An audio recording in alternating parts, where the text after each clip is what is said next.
Halo Sobat Indo, kembali lagi bersama Mipot, podcastnya Kantor Imigrasi Madiun. Hari ini merupakan hari yang spesial karena Mipot kali ini kedatangan Bapak kakak kita, yaitu Bapak Arif. Mohon izin Bapak berkenan untuk memperkenalkan diri. Oke, terima kasih Saudara Fauzan. Saya Arif Adi Prayogo, saat ini sebagai Kepala Kantor Imigrasi Kelas 2 NTP Madiun per Januari 2026 ini. Baik, sebelumnya apa kabar Bapak? Kan di sini udah hampir 2 bulan ya Pak. Dan kira-kira sudah kemana saja seperti mengunjungi instansi-instansi yang ada di sini mungkin? Oke, alhamdulillah kabar saya tentu saja baik-baik saja, alhamdulillah. Di bulan awal ini kita sudah mengunjungi beberapa stakeholder ya, seperti dari Bapak Bupati Madiun, kemudian juga dari Bapak Kapolres Kabupaten, kemudian juga dari Bapak Kajari dan Bapak Dandim, dan belum lama juga saya berdua dengan Bapak Kapolres Kota Madiun. Untuk di sini kira-kira Bapak sendiri apakah enjoy begitu makanannya dan juga vibe-nya gitu Pak, suasananya? Wah, kalau Madiun enak sih, cocok, udaranya masih bersih, terus makanannya tuh seger-seger ya, artinya fresh semua gitu, dan tentu saja tetap aja lah, lama-lama bisa gemuk nih kalau makan enak terus nih, harus dijaga badannya nih. Baik, kalau gitu kita langsung saja masuk ke topik utamanya, yaitu program andalan atau program yang ada di Kantor Imigrasi Madiun sendiri. Yang pertama itu ada Pecel Pincuk Jos Bapak. Nah, itu apa? Bisa dijelaskan kepanjangannya, lalu tujuan dari program tersebut itu apa? Pecel Pincuk Jos ya, Iya. salah satu program andalan dari Imigrasi Madiun ya, di WBK WBM ya. Pecel Pincuk Jos itu kepanjangan dari pelayanan cepat online, permohonan izin tinggal, cuma duduk, jemput ora suwi-suwi. Nah, ini berarti pelayanan metode bahasa simpelnya jemput bola Pak. Wah, Jemput bola, di mana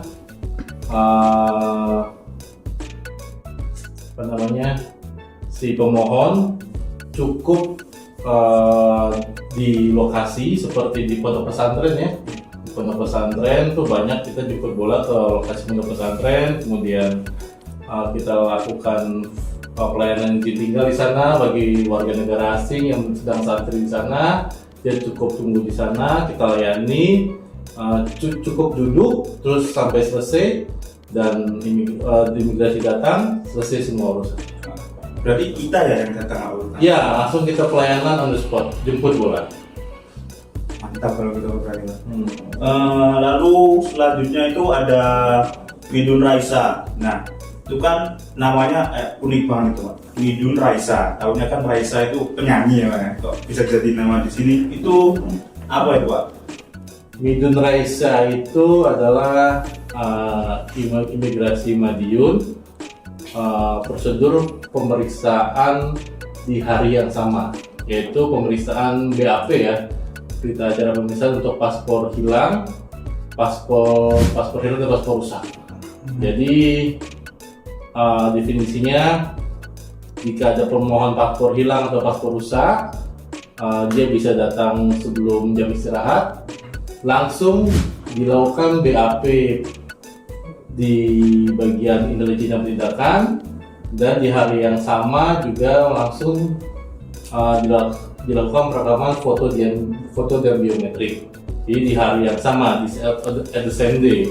Yang biasanya sebelum ada Midun Raisa, pemohon yang berkasnya lengkap itu pasti butuh waktu paling enggak 2-3 hari untuk sampai ke alur foto dan biometrik gitu. Lalu kira-kira BAP ini bagaimana mekanismenya yang diterapkan oleh Imigrasi Madiun ini untuk memastikan apakah benar-benar ditindaklanjuti secara optimal? Oh ya, itu dia. Setiap paspor rusak dan paspor hilang itu prosedurnya SOP-nya adalah harus melalui BAP di bagian intelijen dan penindakan. Jadi para pemegang paspor kita ketahui bahwasanya paspor atau DPR itu adalah dokumen milik negara. Jadi pemegangnya harus membawanya, menyimpannya dan menggunakannya dengan bertanggung jawab, tidak boleh rusak dan hilang. Nah, ketika terjadi hilang dan rusak, rekan-rekan Intel Dakim itu harus memeriksa si pemegang paspor tersebut, apakah hilang dan rusak karena sesuai tidak disengaja ataukah disengaja gitu loh. Nanti setelah selesai diperiksa, kemudian keluar bapen dan disetujui untuk proses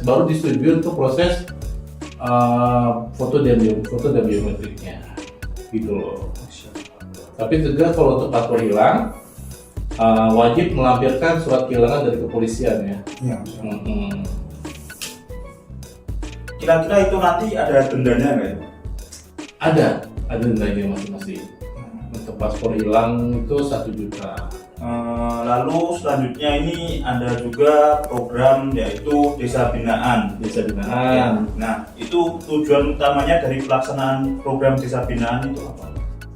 Desa Binaan ya. Desa Binaan itu program kolaboratif antara kantor imigrasi Madiun dengan pemerintah desa. Pemerintah desa mana aja? Pemerintah desa yang di desanya itu kita bisa sampaikan kantong-kantong PMI, pekerja migran Indonesia.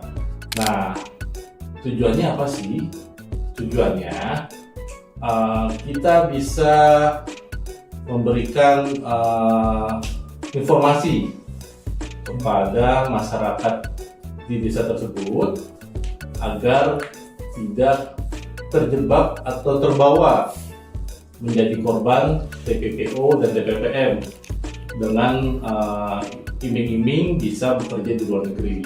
Jadi di situ kita Desa Binaan itu petugas imigrasi bersama dengan petugas di desa memberikan sosialisasi bahwa kalau ingin bekerja di luar negeri bagaimana alur resminya gitu loh. Jadi tidak salah menggunakan alur yang salah dan tidak gampang terkena hasutan dari orang-orang yang tidak bertanggung jawab yang memberikan jadi instan. Padahal itu malah berisiko tinggi bagi TPPO dan TPPM mas. Tuh. Apalagi yang dimimik gajinya tinggi itu ya. Betul, ada yang bilang gajinya lebih tinggi. Terus yang kedua tidak perlu tes 1, 2, 3 hal gitu loh. Padahal tentu saja untuk menjadi PMI di luar negeri harus melalui tes screening berbagai macam, mulai dari kemampuan, bahasa, kesehatan. Gak mungkin dong WNI yang tidak sehat diizinkan untuk keluar bekerja di luar negeri. Nanti kan akhirnya menjadi resiko bagi dia sendiri dan juga tentu saja perwakilan Indonesia di luar negeri. Gitu. Untuk Desa Binaan ini kira-kira sudah dilaksanakan di desa mana saja ya Pak? Oke. Untuk Desa Binaan ini di Madiun ini, kantor imigrasi Madiun itu punya 7 desa binaan. Yang pertama itu adalah Desa Dolopo ya. Nah, Desa Dolopo itu desa pertama kantor desa binaan pertama di Kantor Madiun, dan desa binaan pertama dimiliki oleh Direktorat Jenderal Imigrasi. Nah, diawali dari Dolopo itu, desa-desa yang lain juga pengen menjadi desa binaannya imigrasi. Akhirnya menjadi ada 7 di Kabupaten Madiun. Dan perlu diketahui nih Mas Fauzan, Kani Madiun ini merupakan pelopor dari desa binaan. Dari proyek yang ada di Kani Madiun ini dibawa oleh para pimpinan tinggi kita di Direktorat Jenderal Imigrasi. Proyek desa binaan ini dilaksanakan di seluruh kantor imigrasi seluruh Indonesia gitu loh. Jadi kita patut berbangga bahwa proyek Desa Binaan ini menjadi inisiator dan menjadi yang utama ya dari seluruh Pekanim seluruh Indonesia. Berarti tadi seluruh Kanim Indonesia itu program desa binaannya juga memberikan edukasi tentang TPPO dan TPPM gitu. Betul, itu yang utama. Tetapi dari desa binaan itu selain yang utama mengenai sosialisasi TPPO dan TPPM, tentu saja Pimpasa, petugas imigrasi pembina desa, juga memberikan informasi secara umum tentang keimigrasian seperti penggunaan paspor dalam pendaftaran paspor, kemudian juga memberikan informasi gimana paspor hilang dan rusak dan segala macam informasi umum tentang keimigrasian, dan juga membantu mendapatkan informasi intelijen dan informasi pengawasan tentang warga negara asing yang ada di area desa tersebut. Jadi nggak cuma TPPO dan TPPM, tapi juga akan mendapatkan segala hal yang bermanfaat yang berhubungan dengan keimigrasian, baik itu bermanfaat bagi masyarakat tentang keimigrasian dan itu juga bagi kantor imigrasi tentang informasi warga negara asing gitu. Mantap sekali berarti ini Pak program desa binaan ini. Lalu selanjutnya ini ada pengambilan paspor melalui drive-thru. Nah, kan drive-thru itu kita akhirnya tahu untuk makanan-makanan. Iya. Kok bisa diadaptasi menjadi pengambilan paspor? Drive-thru itu berarti kan mengambil menggunakan kendaraan ya. Iya. Oke, jadi itu adalah inovasi yang dilakukan oleh imigrasi Madiun untuk memotong waktu atau proses dalam proses pengambilan paspor. Jadi para pemohon paspor yang dimana 3 hari kerja sudah bisa mengambil paspornya, tidak perlu turun dari mobil, tidak perlu parkir dari kendaraannya, mobil ataupun motor, untuk turun dulu ke kantor imigrasi mengambil nomor antrian. Dia cukup menggunakan mobil dan motornya tersebut. Kami siapkan suatu alat khusus, tinggal men-scan bukti pengambilan ya, ada barcode atau QR code-nya itu, nanti akan terinfo dokumen paspor tersebut sudah jadi atau belum. Nah, setelah itu geser ke loket yang kedua, disitulah nanti petugas akan mengecek permohonannya atau bukti pengambilannya dan orang yang ngambil, kemudian menyerahkan paspor tersebut. Nah, itu cukup menyingkat birokrasi pengambilan paspor, kemudian mengurangi titik keramaian di kantor imigrasi. Jadi tidak perlu berkumpul banyak di kantor imigrasi, pengambilan paspor cukup lewat drive-thru. Simple berarti Pak. Insya Allah Masuk. Iya, betul. Berarti drive-thru ini. Betul Mas. Lalu di sini itu kan waktu hari bakti imigrasi ke-76 kemarin juga ada kegiatan yaitu membagikan lele kepada warga. Nah, Ya. kira-kira itu alurnya itu bagaimana Pak? Dari pembibitan sampai pembagiannya siapan ini Pak? Lele ya itu suatu hal yang baru tentu saja yang kita ketahui. Salah satu himbauan dari Bapak Presiden dan juga turun ke Bapak Menteri Imigrasi dan Pemasyarakatan bahwa imigrasi dalam hal ini harus turut serta dalam swasembada pangan ataupun ketahanan pangan. Nah, imigrasi di Kanti Madiun kebetulan ada lahan yang cukup ya, dibilang luas pun tidak, tapi cukup untuk kita berbudidaya lele. Nah, kemudian di tahun 2024 terinisiasi untuk budidaya lele, disebarlah bibitnya itu, kita siapkan dulu kolamnya, disebar bibitnya, dan alhamdulillah di bulan Januari kemarin sekitar 150 kg kita bisa panen lele Mas. Nah, bisa panen lele, kemudian Dari 150 kg itu kurang lebih 80 kg sendiri itu untuk dibagikan ke masyarakat di Hari Bakti Migrasi. Kemudian sebagiannya kita jual untuk mengganti modal saat budidaya lele, karena modal itu yang membuatnya dari modal itu berasal dari koperasi di kantor ini, koperasi kami Madiun. Nah, separuhnya dijual untuk mengembalikan modal, sebagiannya untuk masyarakat saat Hari Bakti Migrasi, dan sebagian kecil kita manfaatkan untuk rekan-rekan pegawai juga bisa ngambil waktu itu. Alhamdulillah semua dapat, masyarakat dapat, pegawai dapat, kemudian koperasi juga kembali untuk modal awalnya. Gitu. Jadi manfaatnya semuanya dapat ya Pak, untuk masyarakat, koperasi dan juga pegawai. Betul, insya Allah dapat semua kemarin. Lalu apa ya Pak? Kan tadi kan udah ada Cancel Biduk Jos, lalu Midun Raisa, terus drive-thru, terus pembagian nilai. Kira-kira setelah program-program ini berjalan, itu kira-kira perlu evaluasi atau ada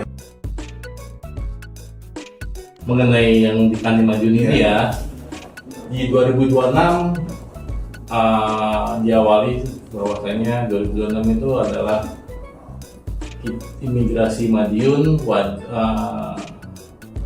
wajib mempertahankan BBBM ya Mas ya. Kita ada penilaian di tahun 2026 ini. Nah, tentu saja inovasi andalan yang sudah berjalan kita harus pertahankan, kita harus pastikan, kita evaluasi berjalan dengan sesuai dan sesuai dengan janji layanan, itu yang utama. Terus yang kedua, kita akan mempertahankan BBBM. Yang ketiga adalah kita akan mencari inovasi baru yang berhubungan dengan masyarakat. Akan kami siapkan beberapa inovasi dan pasti akan bermanfaat bagi masyarakat. Sebagai penutup nih Pak, kira-kira harapan Bapak untuk imigrasi Madiun nanti ke depannya itu seperti apa? Harapan untuk Kandi Madiun tentu saja yang utama adalah sebagai barometer pelayanan masyarakat di Madiun sendiri dan di imigrasi seluruh Jawa Timur, sebagai barometer baik itu pelayanan dan pengawasan. Itu harapan saya. Mantap sekali. Baik, kalau begitu terima kasih Bapak telah meluangkan waktunya untuk podcast hari ini. Dan ya, sebelum kita tutup, saya ada pantun nih teman-teman. Jalan-jalan ke kota pendekar, pulangnya membeli batik. Inovasi tetap terus terpancar untuk beri layanan terbaik. Dan ya, sekian, terima kasih telah menyaksikan Mipot episode kali ini. Bila ada kurang lebihnya kami mohon maaf. Sampai jumpa di episode Mipot selanjutnya.